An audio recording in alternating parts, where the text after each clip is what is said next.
Hello, hello, hey, sweet people. Welcome to another episode of Inglês no Rádio. My name is Foster, and as always, I am here with... Alexia. Hi, Foster. Hey, Alexia, how are you doing today? I am fine. What about you? I'm doing well, a little bit tired, but ready to go. Yes. So, today on the show, we are continuing the theme or the topic of really using questions as a tool to improve conversation. Yeah. And to improve English more generally. Because when you really think about it, questions are the backbone of all conversation. It's really hard to have a conversation without questions. Yeah. So it's a great place to start. It's a great place to give you a little bit of motivation, inspiration. So let's do it. Yesterday, I asked you a question.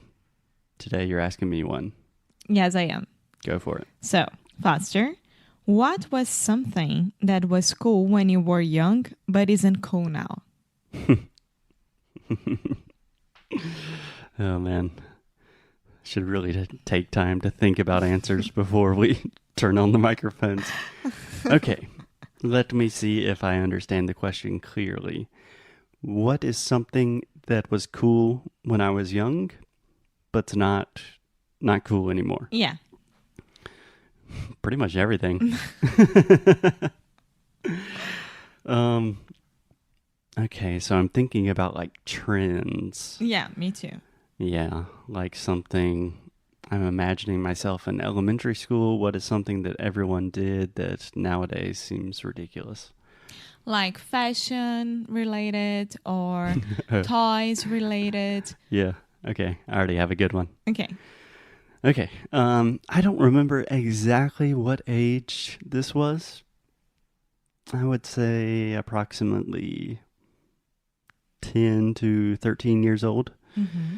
But there was a period, like a several year period in my life where all of the cool kids in my elementary school, we all wore Hawaiian shirts. It is so gringo. Do you know what I mean when I'm saying Hawaiian shirt? Can you Camisa describe Havaiana. Everyone knows it because we use the same term.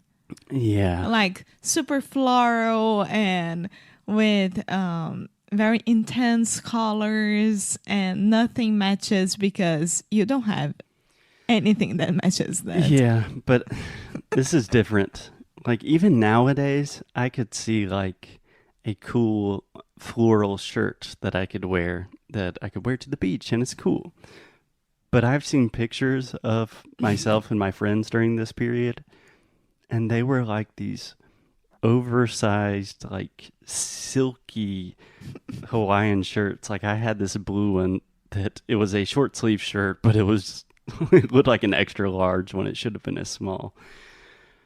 And yeah, I think the rule, maybe the unspoken rule, was once a week, one time per week, you wear a Hawaiian shirt.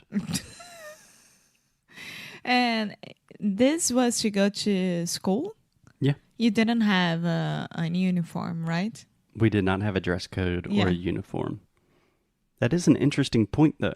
In my last year of elementary school, so when I was in 6th grade, there was like a petition to kind of instate school uniforms where we would all have to wear the same things.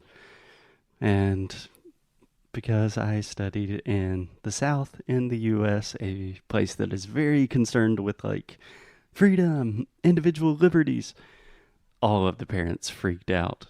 And they're like, there is no way that the government is going to tell my kid what to wear. That's crazy because I don't know if you know that, but in Rio, at least with the private schools, which were my case, but I know that public and state schools, they have uniforms. But private schools, it was a mix between, like, I know that Escola Parque, they didn't have any kind of uniform. But if you were like super little, 5 years old, 6 years old, you have. But once you go to elementary school or even fundamental school, you could dress the way that you please. Mm-hmm.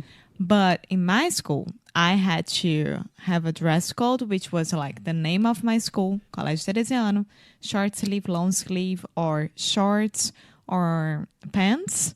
And until the end of elementary school, when you went to high school, you could wear whatever you wanted. Yeah. And nowadays, I think that this is such a BS because I would love to not wear my nice clothes to go to school at all. If you think about it, Yeah. dress codes are very, very nice when you think about it. You think so? Yeah. So let me just quickly clarify. I do think there is a big difference between a school uniform and a dress code. So, for example, at my university, there was a dress code that kind of unspoken or loosely enforced, but you wore a shirt and tie to class. Like you look like you're going to church when you go to class, and everyone did it. But you could still, it's not a uniform. Like you don't have to have a shirt from the university that everyone's wearing the same thing. You can still express yourself in your fashion however you want, but you have to meet certain requirements. Yeah. Because of my school, they had this high school thing that you could go dress as you liked. We also had a dress code. For example, we couldn't wear like regata. Tank tops. Yeah. Because we are from a Catholic school and the boys and the girls, they need to cover your shoulders and you couldn't wear like short shorts or short skirts and that. So it's a mix. Yeah. But nowadays, so let's say, for example, you had to create your own elementary school. Would you enforce a dress code or school uniforms or not? I think that nowadays it doesn't matter because I would buy like one shirt for each day, a color different for each day. A different color a for each different day? color for each day and like 3 pants and 2 shorts and that's it. I wouldn't at all wear my nice clothes to go to high school or whatever at all. Yeah. I do think there are good arguments on both sides of this debate. On one hand, if you have a dress code or uniforms, you're really not letting people express themselves, perhaps, or kids are very impressionable. You want them to be themselves so they can flourish and be good little citizens. But it's not because of the uniform that they are not going to do that. Yeah, I was going to say, on the other hand, I mean, just like fashion, that gives kids so many reasons to judge other kids, to bully other kids. A lot of young children perhaps cannot afford clothing that meets dress codes and stuff like that. Yeah, I haven't thought about this in years. Yeah, I know that. And I thought about it because here in Porto, when you go to university, it's the second year, you had to dress as like Harry Potter. Yeah, same as my university. Yeah. So yesterday I was walking around and then I saw 2 kids with tie and a white shirt and then the blazer and then the girl with the meia calça, tights, and with the cape. Yeah. In general, we would not say cape. We would say a gown or a robe. And and I was looking at it and was like, this must be so hard to go around the city and walk with all of that. And it's a hot day. And I mean, I would be so mad about it. Yeah. If I had to start a school tomorrow, I know exactly what I would do with the dress code. Hawaiian shirts all day, every day. Good for you, Foster. Okay, guys, I think that is good proof that asking simple questions. Alexia asked a question, what was cool when you were a kid and not anymore? Pretty much everything I did as a young child. But then we enter into a conversation about school uniforms, a Yeah. topic that I have not thought about in decades. It can lead you anywhere. Exactly. That's how conversations work.